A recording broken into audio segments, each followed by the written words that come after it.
Para saudara dan saudari yang Tuhan cintai, selamat pagi dan selamat bertemu lagi dalam renungan harian dari Paroki Santo Fransiskus Assisi APO, edisi hari Senin, tanggal 17 Juni 2024, dalam masa biasa yang ke-11. Mengawali hari yang baru ini, kita hendak mendengar dan merenungkan sabda Tuhan. Marilah sebelum kita mendengar dan merenungkan sabda Tuhan, kita berdoa. Dalam nama Bapa dan Putra dan Roh Kudus. Amin. Allah Bapa, sumber sukacita kami, semoga kami selalu patuh setia pada kabar sukacitamu, dan ajarilah kami kiranya mengabdikan segala yang ada pada kami bagi kerajaan-Mu di dunia. Bersabdalah ya Tuhan, kami siap mendengarkan. Terpujilah Engkau Bapa, Putra dan Roh Kudus, kini dan sepanjang segala masa. Amin. Para saudara dan saudari yang Tuhan cintai, sabda Tuhan yang hendak kita dengar dan kita renungkan untuk mengawali hari yang baru ini diambil dari Injil Matius pasal 5 ayat 38 sampai 42. Tuhan bersamamu. Inilah Injil suci menurut Matius. Dalam khotbah di bukit, Yesus berkata, Kalian telah mendengar bahwa dahulu disabdakan, mata ganti mata, gigi ganti gigi. Tetapi aku berkata kepadamu, janganlah kalian melawan orang yang berbuat jahat kepadamu. Sebaliknya, bila orang menampar pipi kananmu, berikanlah pipi kirimu. Bila orang hendak mengadukan engkau karena mengingini bajumu, serahkan juga jubahmu. Bila engkau dipaksa mengantarkan seseorang berjalan sejauh 1 mil, berjalanlah bersama dia sejauh 2 mil.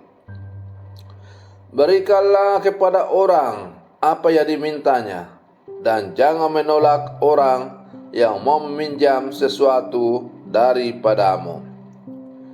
Demikianlah sabda Tuhan. Para saudara dan saudari yang Tuhan cintai, dalam salah satu adegan film Les Miserables, dikisahkan bahwa Jean Valjean yang merupakan seorang narapidana yang dibebaskan dengan syarat menerima kasih sayang dari Uskup Mireille. Sang uskup memperkenalkan Jean menginap di katedral. Namun Jean memanfaatkan kesempatan ini dengan menjara perhiasan-perhiasan perak yang ada di dalam katedral sebelum akhirnya melarikan diri. Ia kemudian ditangkap oleh polisi dengan tuduhan mencuri dan dibawa kembali ke hadapan uskup. Jean mendadak kaget sebab uskup tidak menghukumnya. Ia justru mengatakan di hadapan polisi bahwa perhiasan perak itu memang sengaja diberikan olehnya untuk si narapidana. Ia dibebaskan. Pengampunan yang diterima dari sang uskup mengubah hidup Jean selanjutnya. Para saudara dan saudari yang Tuhan cintai, kisah ini menunjukkan kepada kita hakikat sebetulnya dari pengampunan seorang Kristen.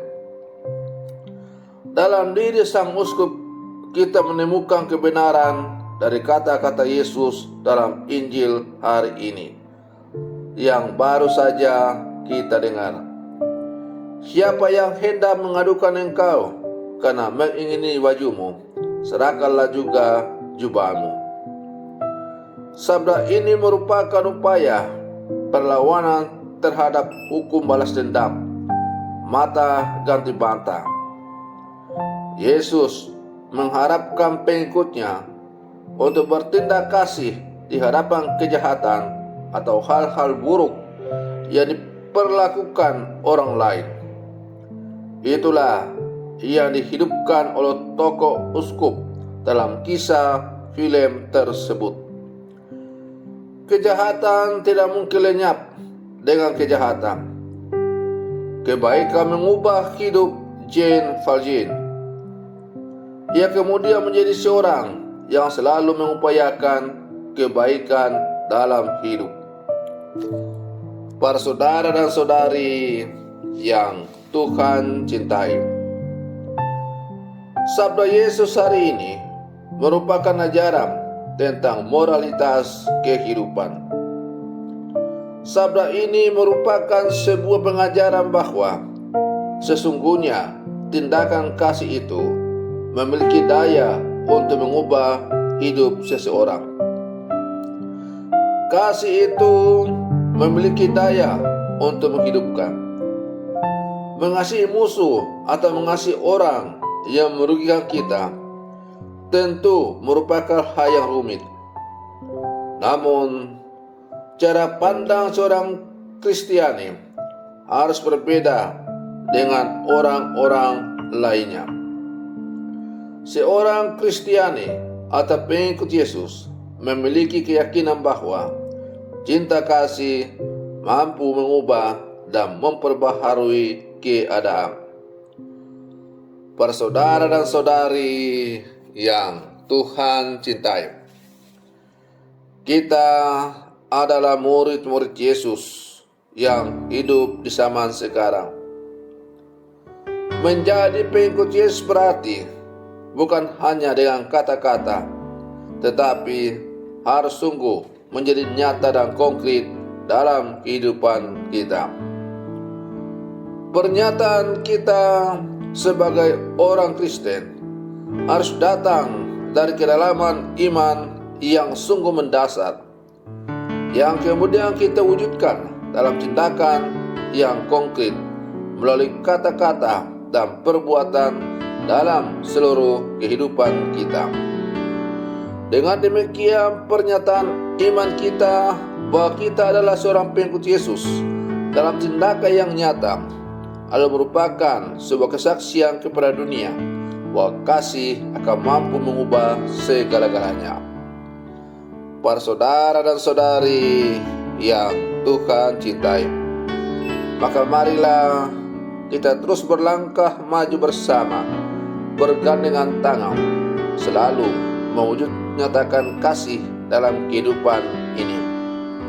Semoga dunia ini, lingkungan hidup kita, keluarga kita, kompas kita, paroki kita semakin dijiwai oleh semangat kasih, sehingga kerajaan Allah sungguh-sungguh terwujud dalam kehidupan kita. Selamat pagi, Tuhan Yesus memberkati.